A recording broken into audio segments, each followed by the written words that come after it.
Hola, soy Francisco Bermúdez y en esta mini clase de urgencia vamos a ver el tema de los grandes quemados.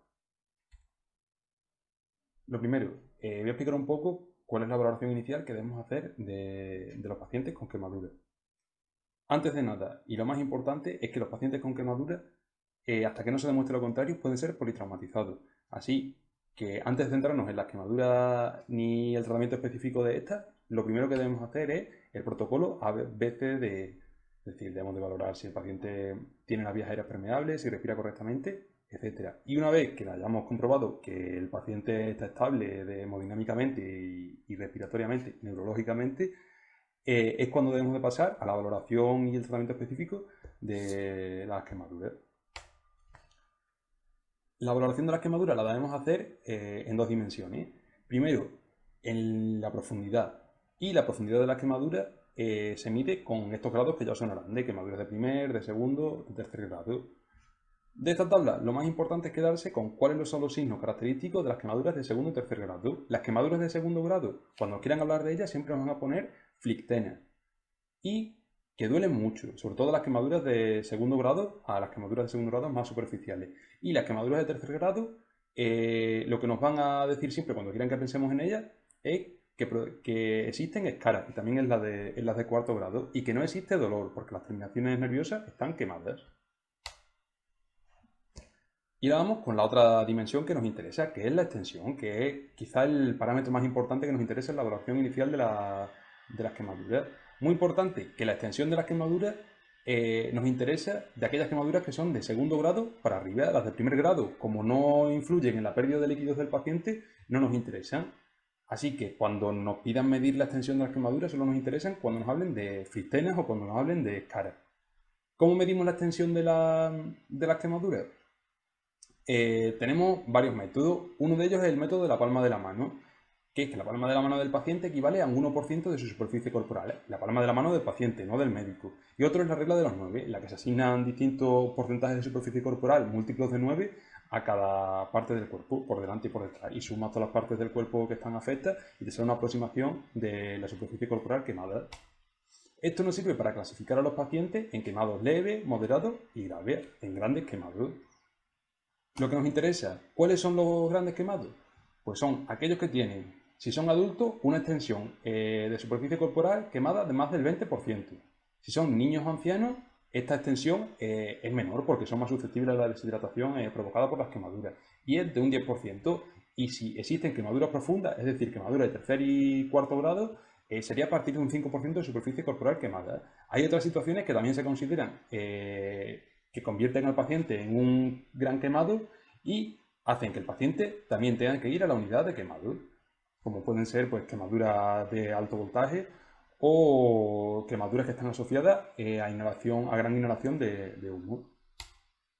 Y ahora vamos con el manejo terapéutico. La medida más importante en el manejo inicial de las quemaduras es la reposición hidroelectrolítica, porque si perdemos la piel, que es la que nos protege de la deshidratación, se produce pues, una gran deshidratación y debemos reponer estos líquidos. ¿Cuánto líquido debemos aportar al paciente? Esto se calcula con la fórmula de Parlan, que es muy importante sabérsela, porque nos pueden preguntar, y ya se ha preguntado, en casos clínicos que calculemos cuánto líquido le debemos de dar al paciente en las primeras 24 horas.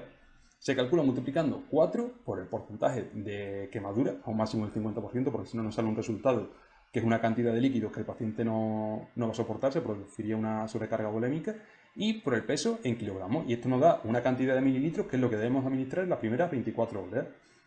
¿Y cómo administramos este resultado de la fórmula de Parlan? Pues se administra el 50% en las primeras 8 horas y el 50% restante en las otras 16. Y después hay que ajustarlo también al ritmo de diuresis. Un poco más de ritmo de diuresis en niños.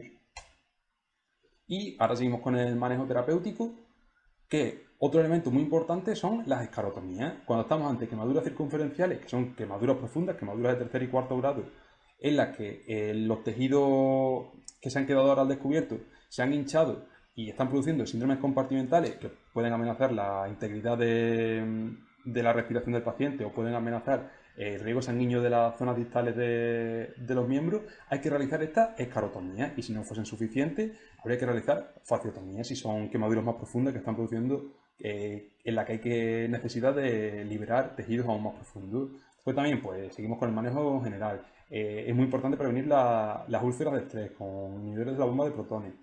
Hay que realizar las curas que necesite el paciente de forma urgente. Y muy importante, porque nos lo pone muchas veces como distractor, no hay que administrar antibióticos profilácticos. Solo se administran antibióticos si hay evidencia de infección activa o el paciente está aséptico.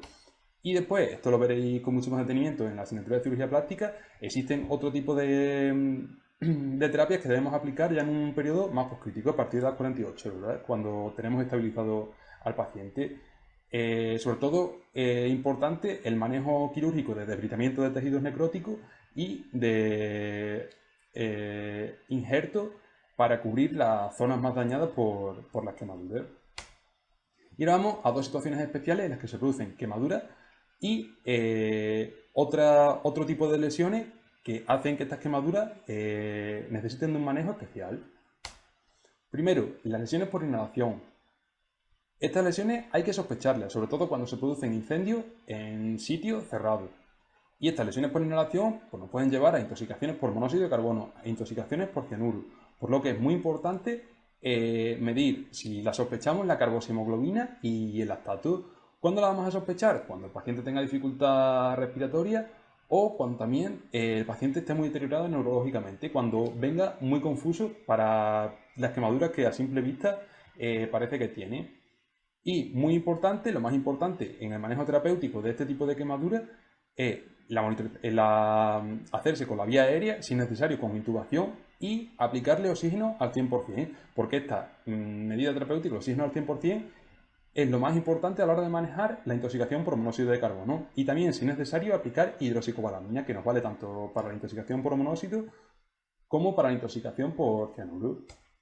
Y por otro lado tenemos las quemaduras eléctricas de alto voltaje, que son quemaduras engañosas, porque por fuera vemos que el paciente no tiene apreciablemente grandes lesiones, pero por dentro puede tener quemaduras internas muy graves, porque la electricidad al pasar por el cuerpo, hay tejidos que no le ponen resistencia, como los nervios, en las que pasa sin causar ningún daño, pero hay otros tejidos, como el hueso o la grasa, que producen gran resistencia, y esta resistencia se convierte en calor, y alrededor de ello se produce una gran quemadura interna.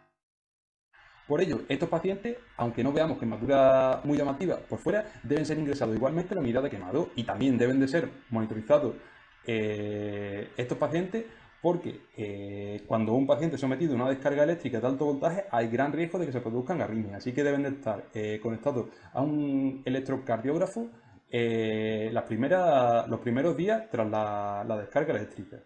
Y a diferencia de las quemaduras térmicas convencionales, en las quemaduras por descarga eléctrica sí hay que poner antibióticos profilácticos, porque como se producen quemaduras internas que pueden llegar a ser muy graves, se pueden sobreinfectar y si un músculo, por ejemplo, se necrosa, es un caldo de cultivo idóneo para que se produzcan infecciones muy graves. Así que sí se dan antibióticos profilácticos en las quemaduras por descargas de alto voltaje.